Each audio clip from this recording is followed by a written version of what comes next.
ज्याचे भाग्य चांगलं असेल त्याला आमच्या नामाचा छंद नाही आणि त्याच्या मुखात सतत नाम जप असेल, आमच्या नामाची गोडी निर्माण होईल. ध्यानी मनी स्वप्नी ही नाम संजीवनी वदनी असेल, त्याला निरंतर सुखाची प्राप्ती होईल. तसं मधाचं सेवन करण्यासाठी भ्रमर कमळ फुलात गुंतून पडतो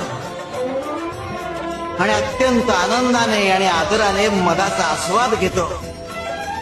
आमच्या भक्ताचे मन आमच्या नामाचे ध्यान लागून उच्च पातळीवर स्थिर होते. मन नामात एकाग्र होईल, त्याची चंचलता नाहीशी होईल आणि त्याचे उन्मन होईल.